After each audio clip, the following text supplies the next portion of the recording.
and welcome everybody to session 6 of the White March expansion of my Pillars of Eternity Lorethrough. We are currently in Longwatch Falls. We explored this area last time. We found a dragon down here that we lost to a couple times. We're going to eventually go back there, but we're not going to do that today.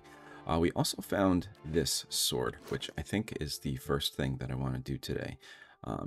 This Soulbound estoc that I don't even know if Bjartur is good with estocs or not. It just kind of happened. And we have to solve this first verse. Seek the whirling agent made of copper Adra stone. Awaken first your essence so that you may atone. I'm going to go see if possibly it's talking about one of the Adra machines. So that's where we'll go first.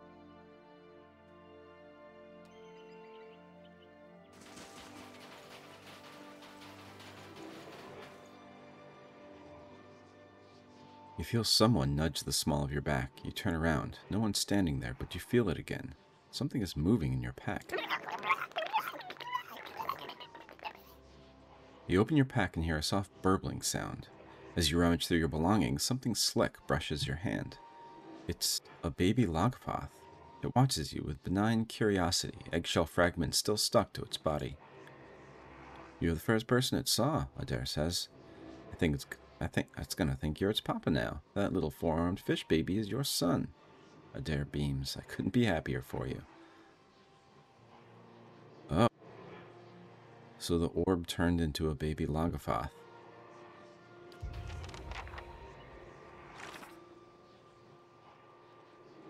So Tealdor wanted the thermal pearl, and the thermal pearl was actually an egg. I think we've already talked to this. Yeah, we did. Okay. All right, that was the twin soul.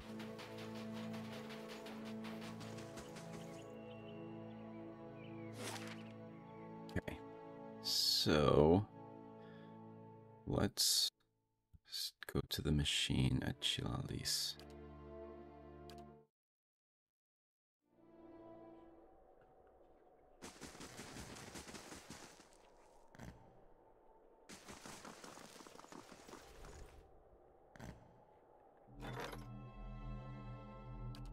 I wonder why this is happening. These names are not loading in the stronghold status.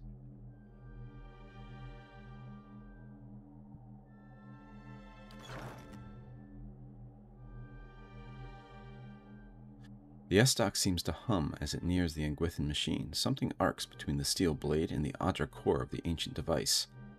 The voices in the estoc grow quieter, and the weapon feels more powerful. New writing appears on the blade. So that was the right decision.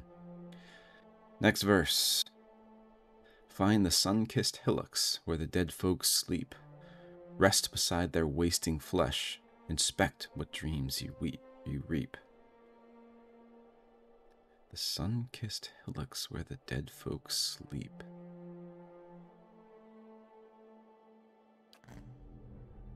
That,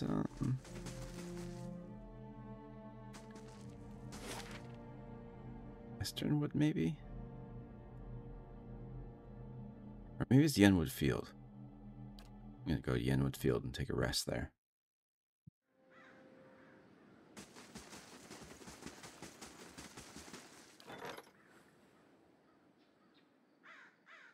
Rakes are going to attack the stronghold. Right, we'll go there and we'll manual resolve that. First I want to rest.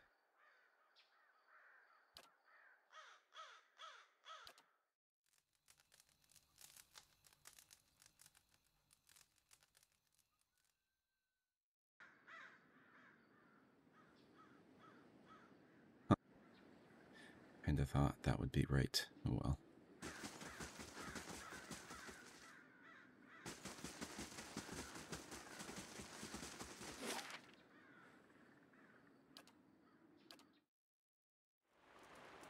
I must say, I'm impressed.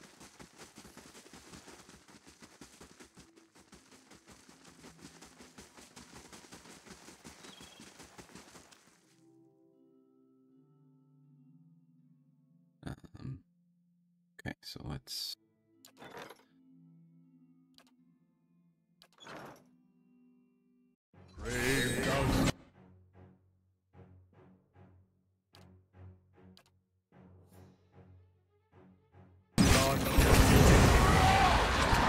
not getting through me.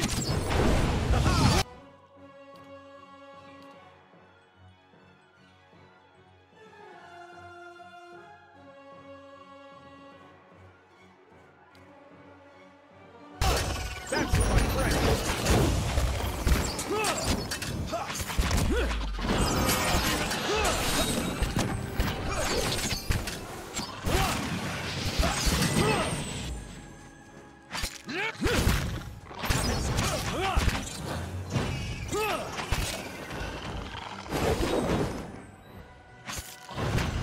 All right then.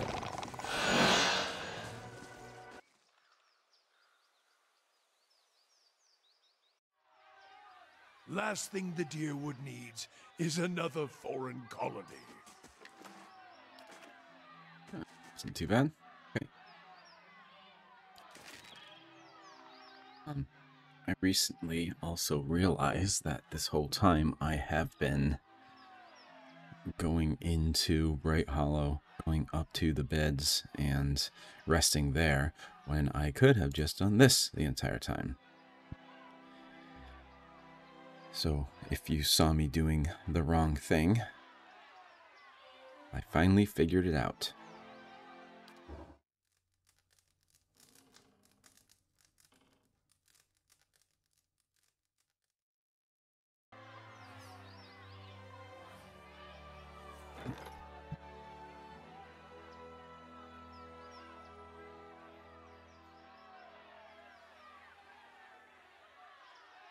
It's gonna resolve.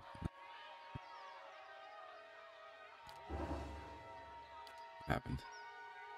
The west curtain wall was destroyed, so does that mean that I have to put it together? Oh, look at this. I didn't realize that. Okay. So there are two things I need to complete.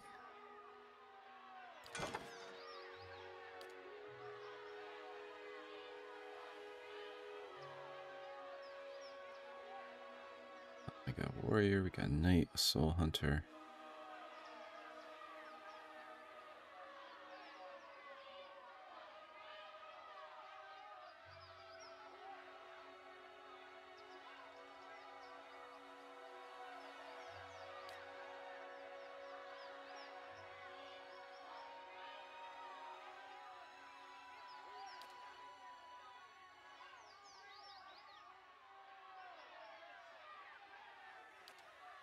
Okay.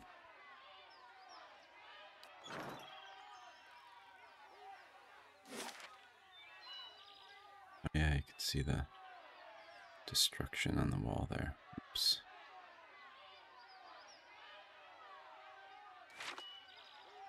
Okay, so my next guess for the sword would be Esternwood. So let's try that.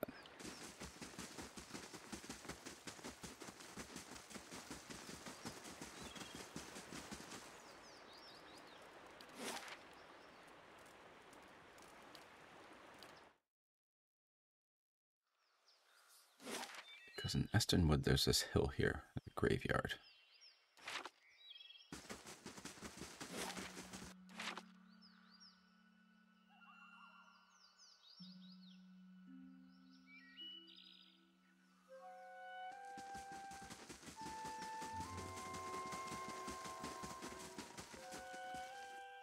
Okay, let's try again.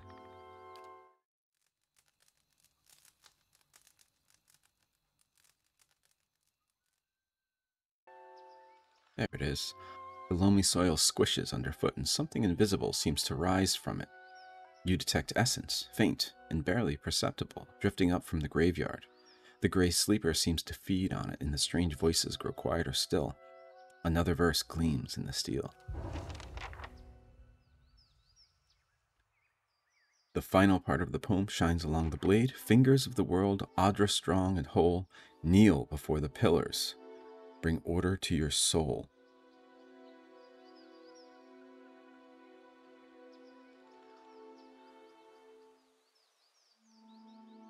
That be the fingers of the statue that are rising up from Ket Nua? Or would that be the wall of Audra that is in Defiance Bay?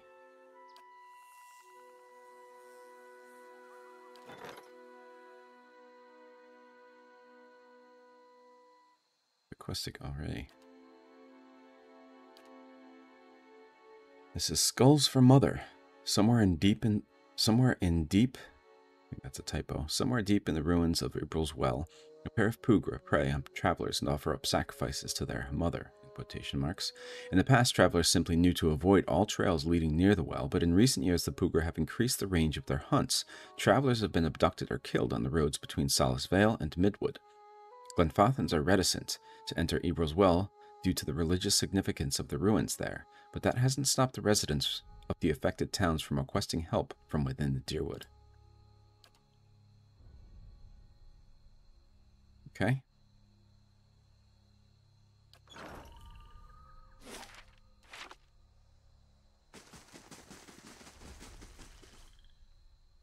First, gonna try Cadnua, and then I'll go to Defiance Bay. I must say, I'm impressed.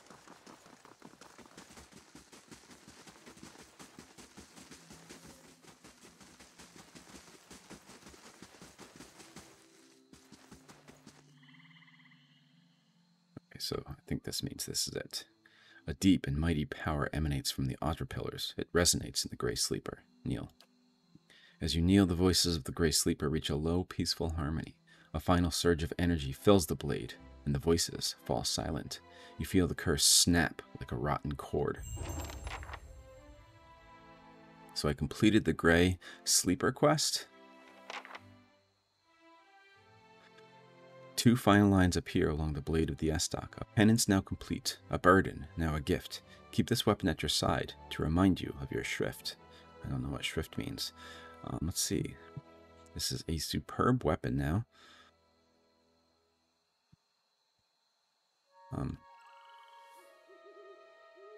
And Skulls for Mother is already completed. Good job, Palagina. Palagina explored the ruins of April's Well extensively and found a wide array of dangers in the ancient city's crumbling homes and palaces. Though the Pugra have always been hostile to outsiders, Palagina was able to speak with them and realize that they were being mentally controlled by someone else. The source of the increased attacks was an Orland cipher, who had been disowned by her father and subsequently banished from the Twice Split Arrows. Especially skilled at mental domination, the cipher was using the Pugra, her children, to make a small fortune on unlucky travelers. However, once Palagina drew her out into the open, the overconfident cipher was quickly defeated. In the cipher's lair near the heart of April's Well, Palagina discovered a grisly treasure, a necklace the Pugra formed from the teeth of the Orland's murdered father.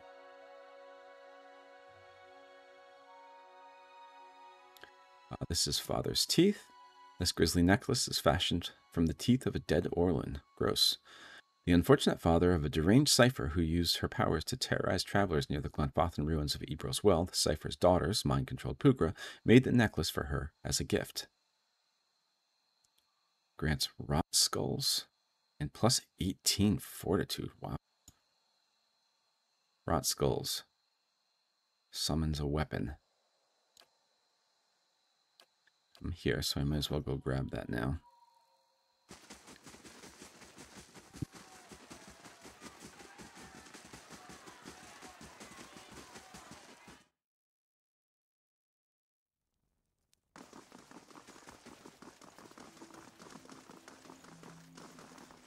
Well met, friend. I want to pick up some camping supplies.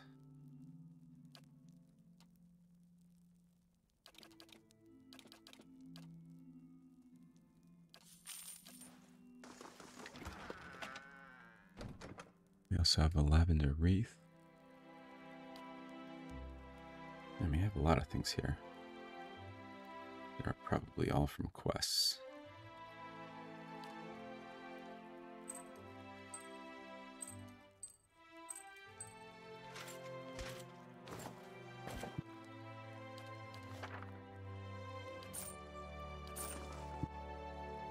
Okay.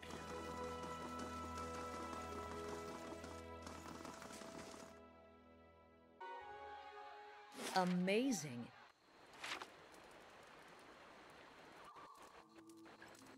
Okay, so it's time to go. Actually, I'm going to go to Stalwart Force first so we can tell them about the Pearl and what happened with the Logothoth.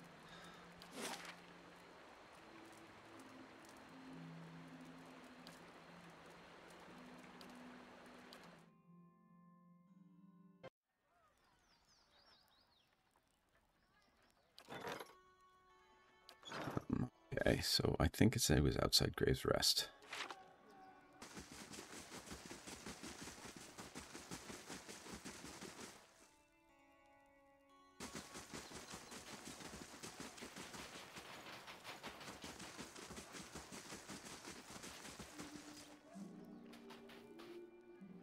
He nods. Been keeping an eye on town here. You found anything out near Long Watch for me?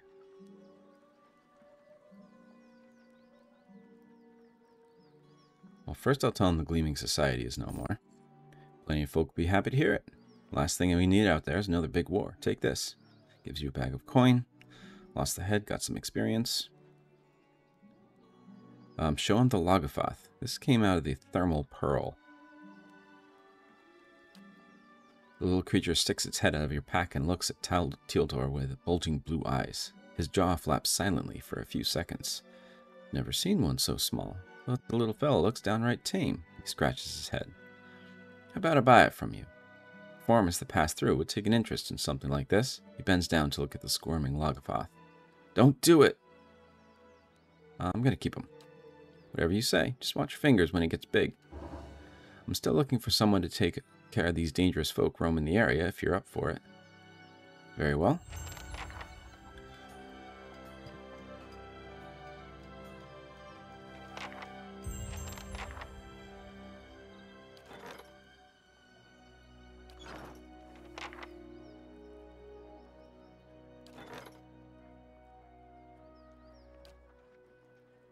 Still doing it, okay. Did we get a new quest for a new bounty?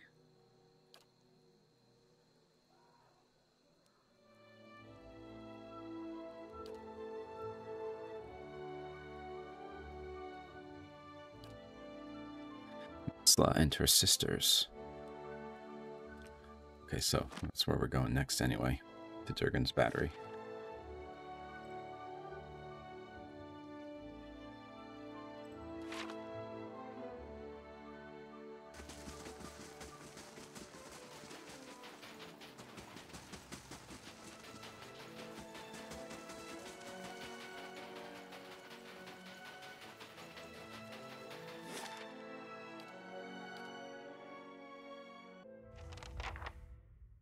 Find the Logofoth and Fiora's artifacts.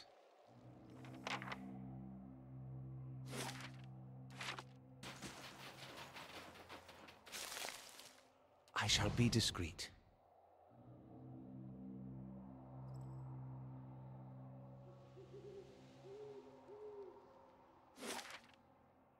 Nothing new.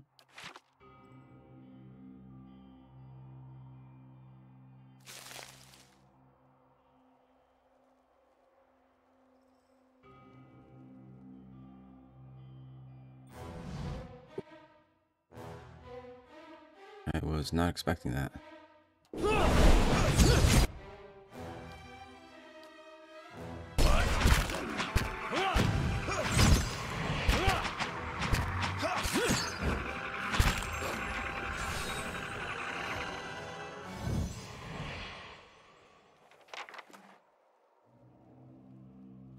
Elder Staghorn deer provide a great number of resources to the people dwelling in the Deerwood. Their bladders are used to create water skins, while their hides provide the leather used to craft books, armor, and book bindings. The impressive antlers of older stags are prized as hunting trophies, though they just as often find their way to inns to provide rustic decoration.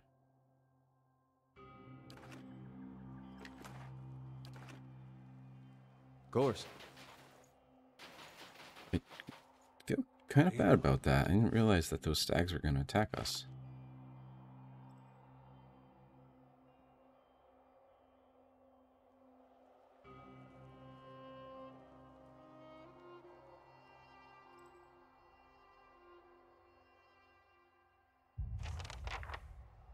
East's device makes a terrible screeching noise. The compass points west.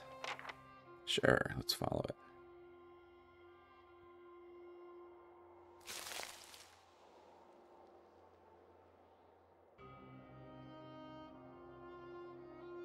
Help! Somebody help me!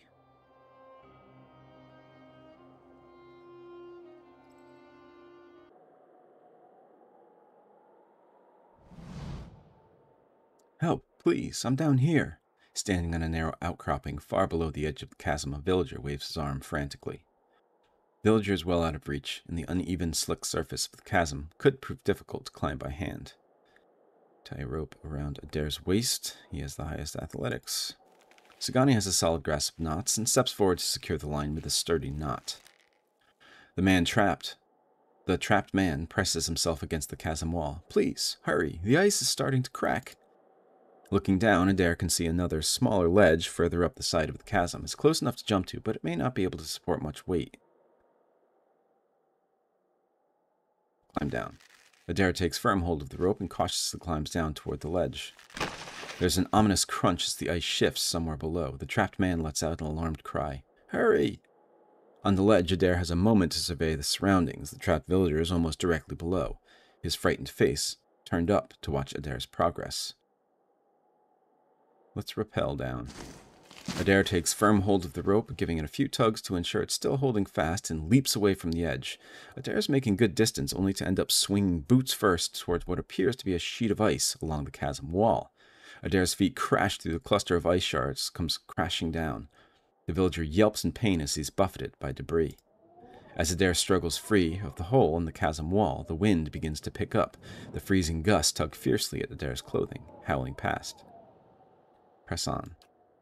Unfazed by the freezing winds, Adair continues the descent. That was because I have a constitution of 17. At last, Adair comes to within arm's reach of the trapped villager and extends a hand toward him. Adair grabs hold of the man to hoist him up. The villager wraps his arms tightly around his rescuer. Sections of the outcropping begin to crumble away into the darkness below. Passenger in tow, Adair begins his ascent. With every upward movement, the man on Adair's back cries out in pain. Adair feels his grip loosening. Use one hand to keep a hold of him. Or should I call out for help from above?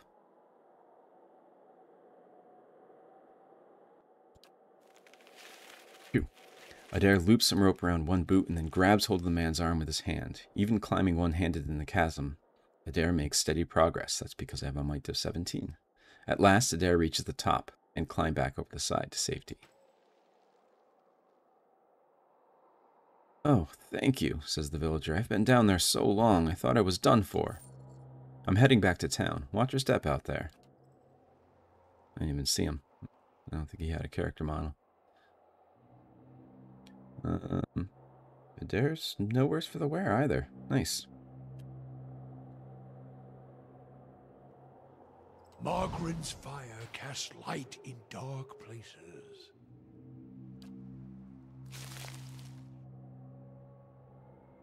The stench. Even worse when dead. Gut him and bring him.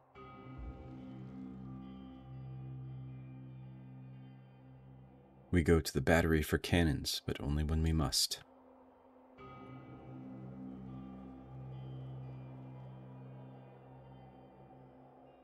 If they would have attacked us if we didn't make peace with the ogres.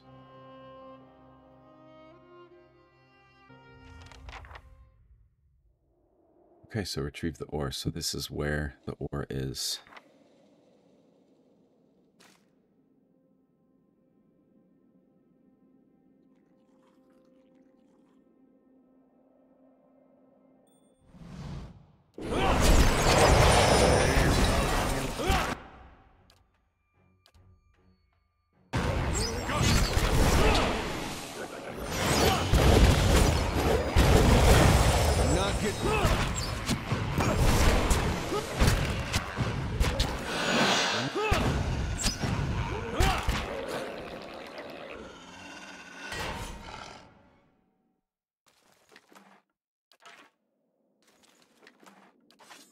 Of course.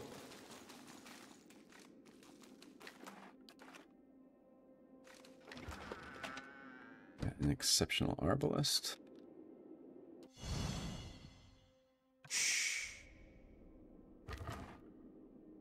Sapphires.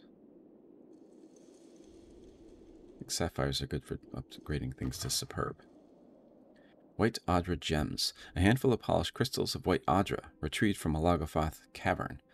All are covered in notches and peculiar engravings, though their meaning is unclear. Is that what we're looking for? Yes, it is.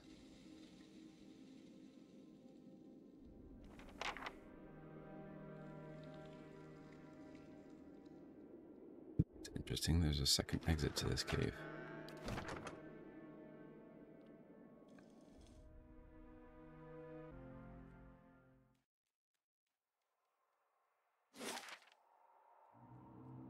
Okay.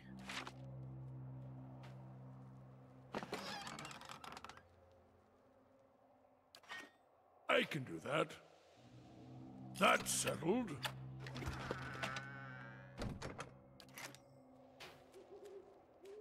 Verathus! Get on!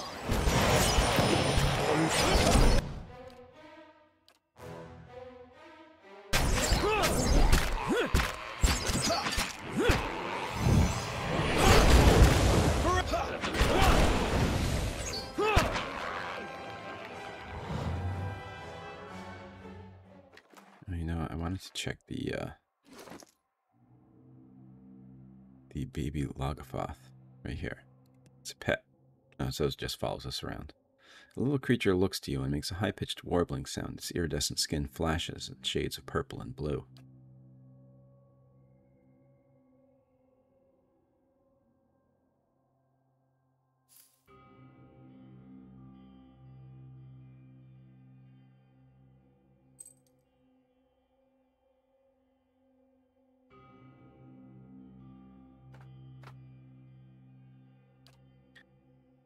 Let's see. Do love my black hound, but let's try this one too.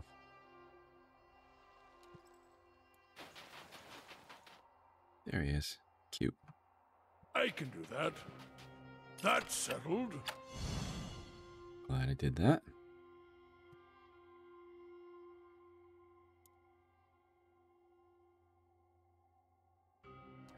That's settled. We have a unique rapier, Spell Tongue. Spell Tongue was first forged in Rawatai as a dueling weapon, and it has changed hands dozens of times since then. Its forked tip, undulating blade, and blue coloration make it a quick favorite among novices whose confidence often outpaced their skill. It was most recently won by Matapa, a young woman from one of the wealthy Aumaua families of Tongira. With the blade in hand, she declared to her parents that she would take Spell Tongue and seek her fortune in Takawa as a duelist. Her parents attempted to dissuade her, but her resolve became clear, and they eventually offered their reluctant congratulations and threw a great feast in her honor.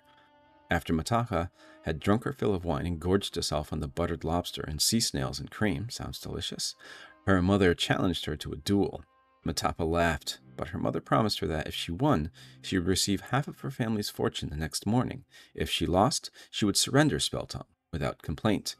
Matapa regarded her mother, a petite woman by Aumaua standards, with little combat experience. She accepted, and the duel began. Matapa brandishing Spell Tongue, and her mother armed with a wooden practice sword. Matapa's mother was nimble, and Matapa's thrusts and riposts were quick but sloppy. Her mother led her around the feast table and into the darkened courtyard, where Matapa tripped. Falling, Matapa ran Spell Tongue through her mother's thigh, even as the older woman held her wooden sword to the younger woman's neck. The onlookers declared the duel a tie, and Matapa received her inheritance at the cost of her prized sword. Matapa's parents quietly sold the blade to a merchant bound for Deerwood, and Matapa, sobered by her loss, abandoned her ambitions as a duelist and instead became a successful playwright. Inflicts steel, 5-second duration from each beneficial effect on target. Steal 15% of attack seed. Grants Consulat's corrosive siphon. Okay.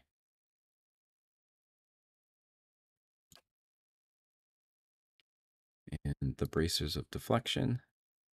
Anybody need gloves?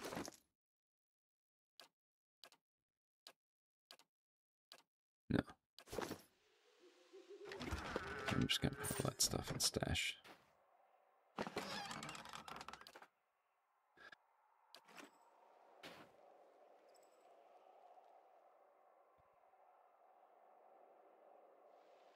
Yeah!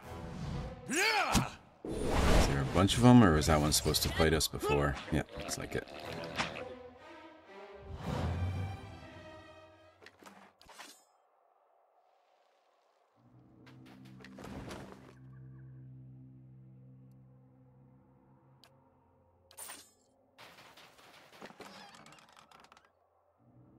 Battered shipment. This large sackcloth package is stuffed to capacity. A long gouge along one side has permitted some of its contents to spill out. Shallow tins that stink heavily of Sveth. If someone's looking for that.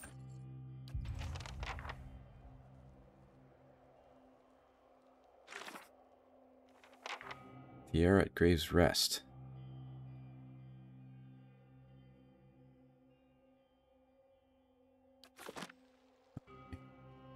So this shipment that she was looking for was a drug.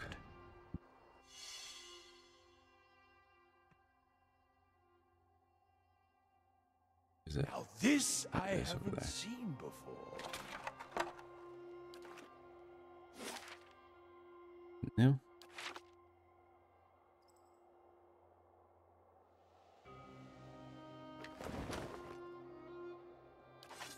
A simple test. That's settled.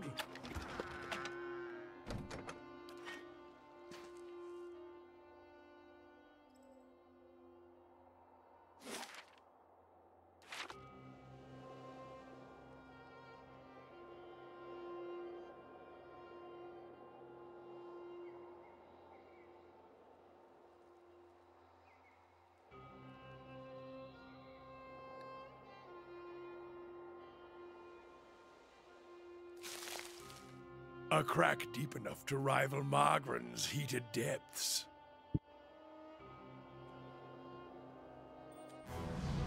I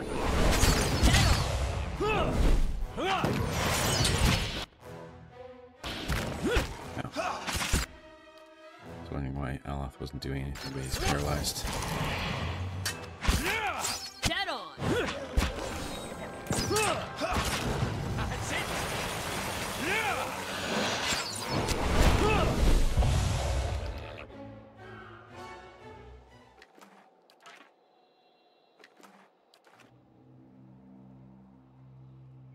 Let's see what lies this way.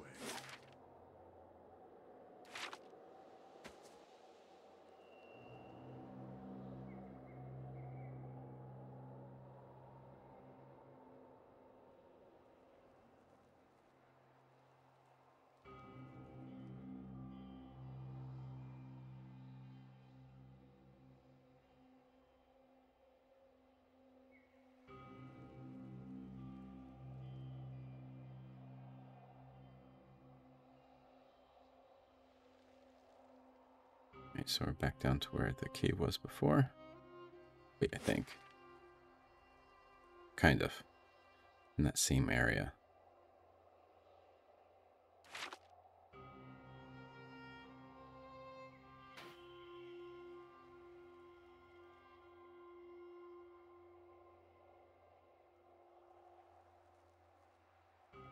Aragair and his wolf companion.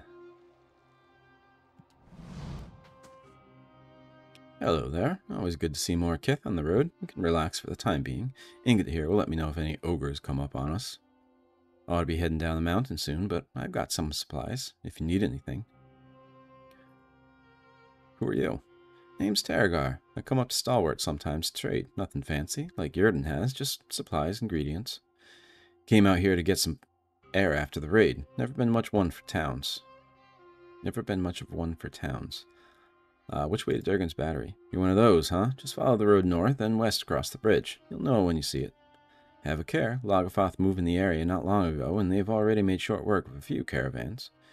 Do you know a man by the name of Galvino? I think everyone knows Galvino. He has a cabin a little ways north of here. You want to follow the roadways, then head into the trees. Don't go too far north, though. Got bandits crawling all over the road in the pass. Do you know anything about the bandits in the area? Sure do. Most of the caravans have to take the one road down to the pass.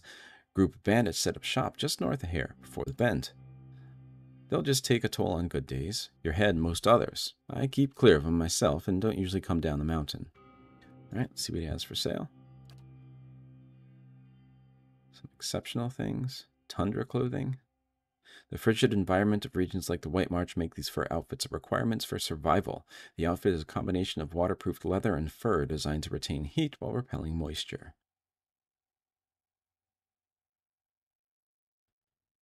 So I'll grab some of these lockpicks.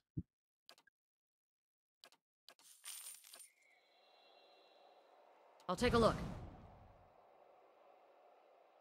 So that group of bandits, I believe, is the bounty that we have right now. Yep, nothing else.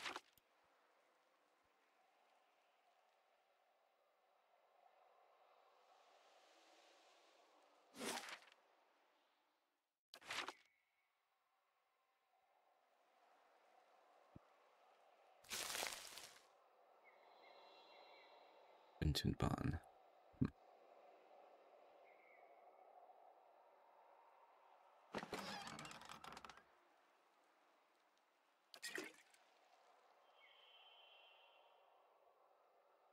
Lifting up a corner of the tarp reveals a jumble of rusted metal alongside the firewood.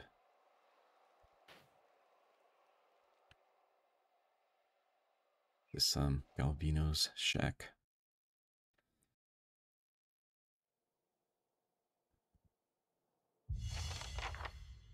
Perhaps recluse of White March. Yes, it is.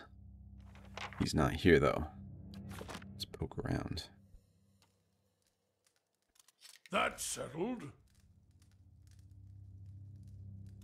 That's settled.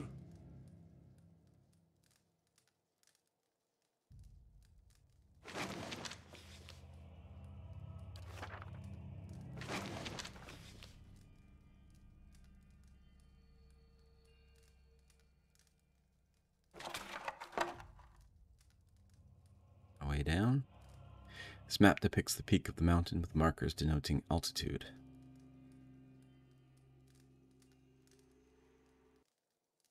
Alright, let's see what's down here.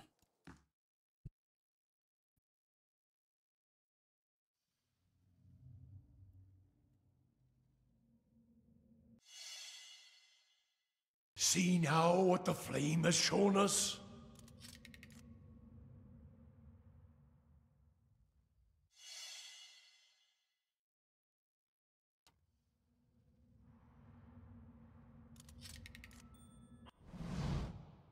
Misshapen construct.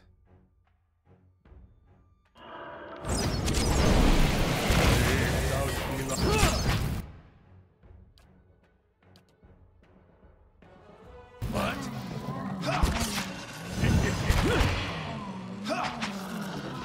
Here's a lesson to be taught.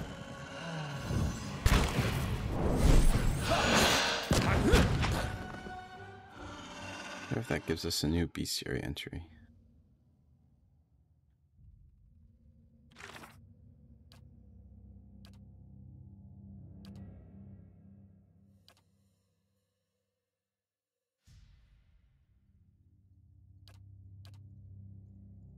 So let's see, is it the same thing?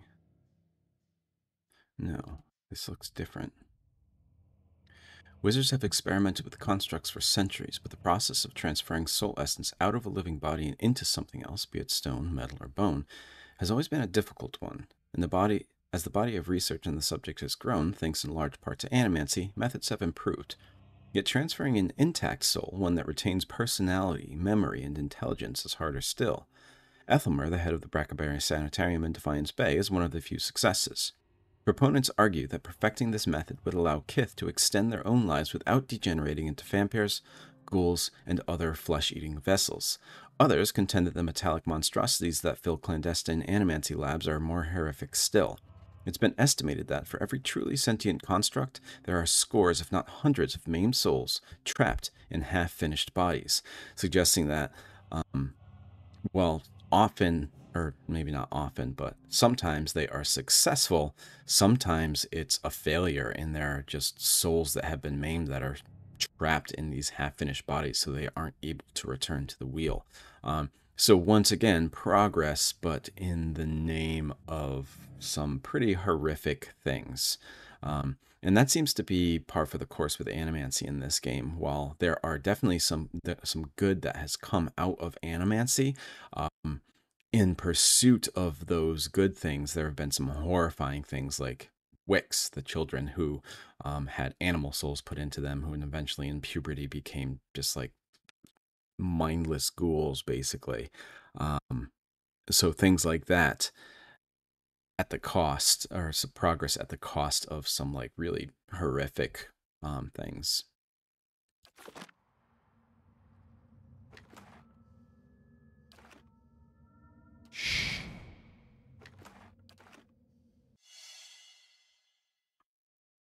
And the fire shows me something new. Of course. Gelatinous green film has congealed along the bottom of this shattered machine. These crates hold innumerable discarded mechanical hinges, faceplates, and limbs.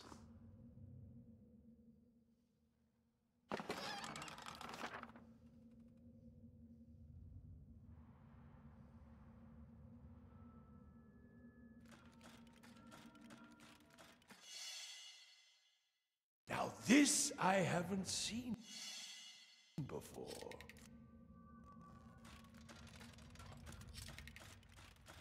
Wait for some more.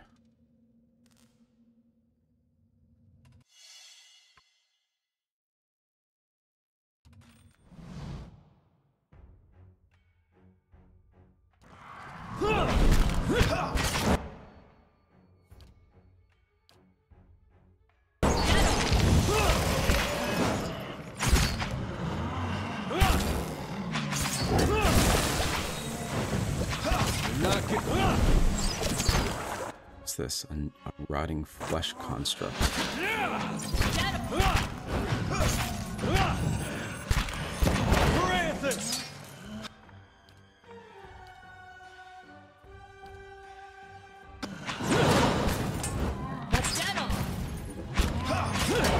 Immune to that. You're not.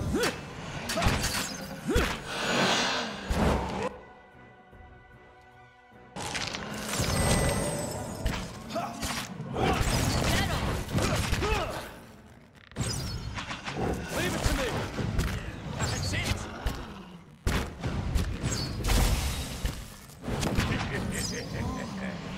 Of course.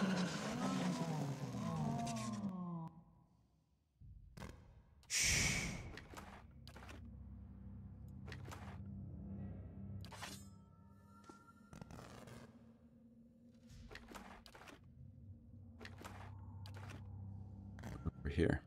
This hulking contraption hums with power. Approaching within a few feet sets a peculiar buzzing in your teeth.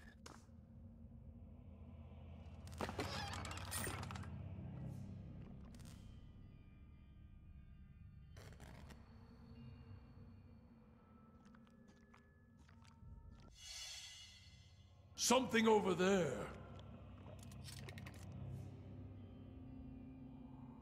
An impressive assortment of wine bottles lines these shelves. Most appear to be Valiant vintages.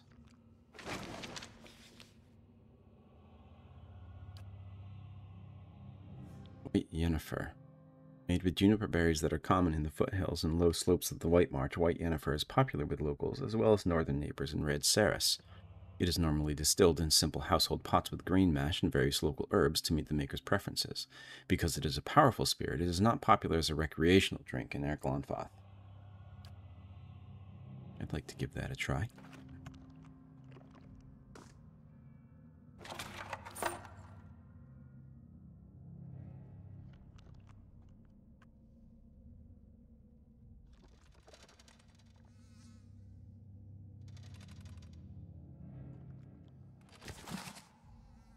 Experimental notes. This hastily written entry is dotted with blots of ink.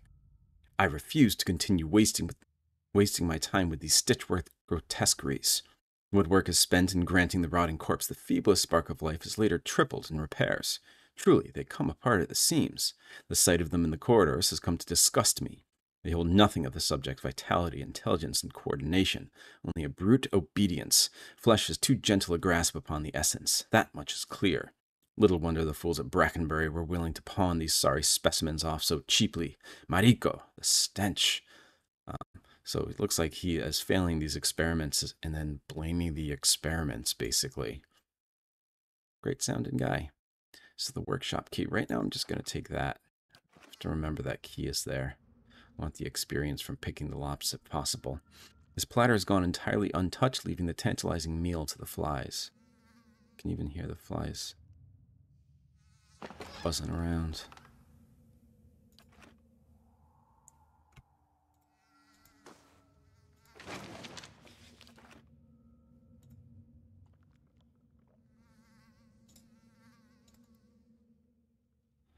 There's something past here. Wonder if we come around the other way.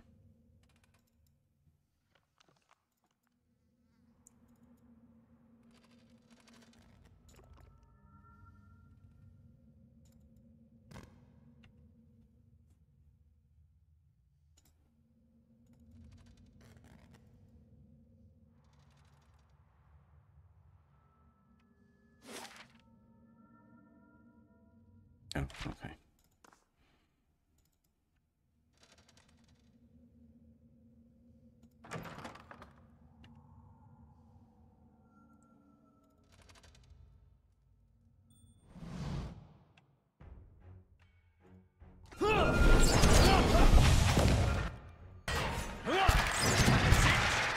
See these, maybe I'll zoom in on one of these unstable constructs next time we run into them. Subject roster. This paper contains a loose list of apparent personages, separated by dates. Godendag, Longwatch Falls, Bandit. May Queen's dog, in Prima, some smuggler. They're called May Queens. Volstag, murderer, nice hair. Ritlinsdog, idiot who tried to knife me. Under the list is a note of a different hand. D verus, devil. Just give me the numbers. So these are people he experimented on? I wonder what this dog means at the end of all their names. I wonder if that implies where they're from or something like that.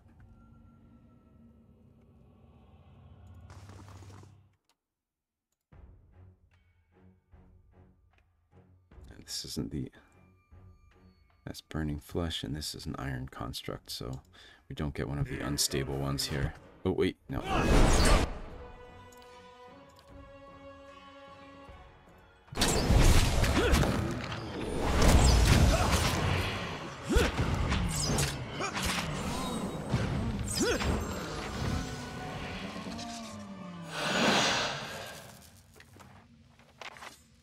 Nice and quiet.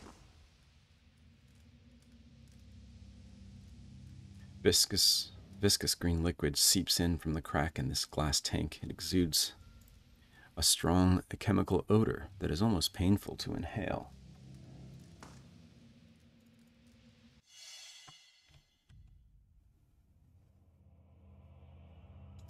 And the fire shows me something new. Nope, this one's just misshapen.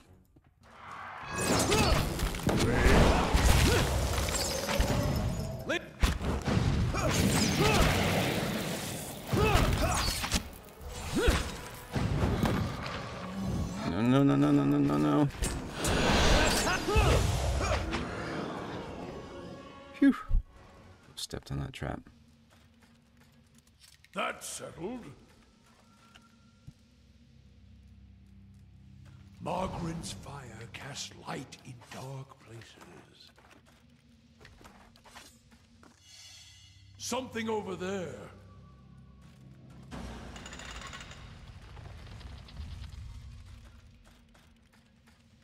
A simple test. Broken construct. Ha! Your money or your life, friend. A tinny voice rises from within the chest of this headless machine. From time to time, a burst of sparks accompanies the rattling of its innards. Excuse me? Get a little lost, did we? There's a toll on these rolls. 500 copper, you'll have a new set of nostrils to breathe out of. The construct's arms twitch spasmodically at its sides. It seems like this construct has the soul of that bandit from the note before.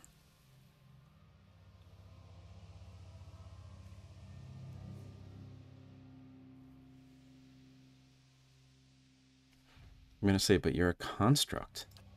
What? Is that some kind of insult? I'll show you a concept if you don't hand over your money. We're not on the road.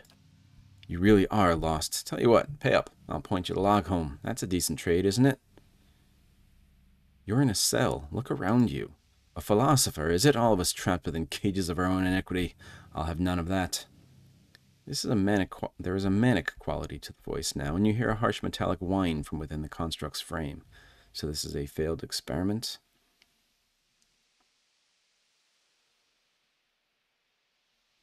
The door's right there. Well, if I set it free, is it going to start killing people for money? Just look at yourself. You're a broken machine. You use some very peculiar insults, I have to say. Even so, you'll regret those words.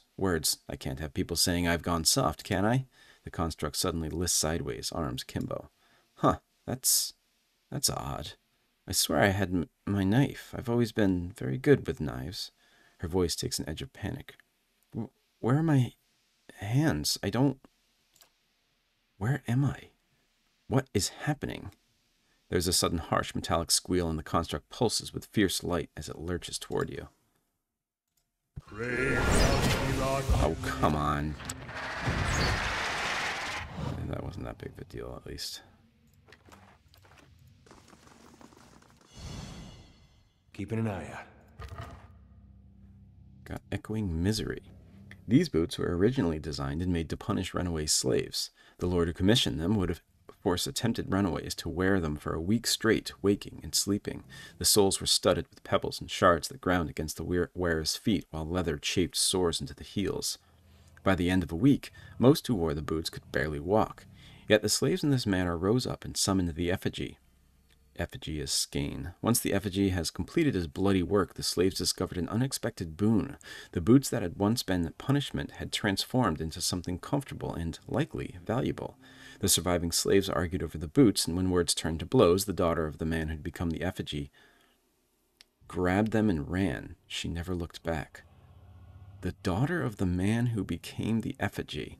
So, I'm going to look back at skein really quick here. So, yeah, there is an entry in the guidebook on skein that says when there is someone that's truly oppressed and they need to pray for the effigy, like someone that's truly oppressed, then worshippers must choose one of their number to serve as the effigy, shaving this person's hair and removing all signs and symbols of gender or identity.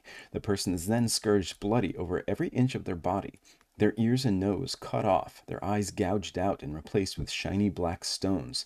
Finally, they are made to drink the privileged blood of a person of wealth or high birth. This blood must be fresh, and the effigy must consume every drop. Then, if the offering is accepted by the god, which often it is not, skein will manifest in the effigy, becoming an utterly unstoppable and pitiless vessel of the god's power, immune to pain and imbued with monstrous strength.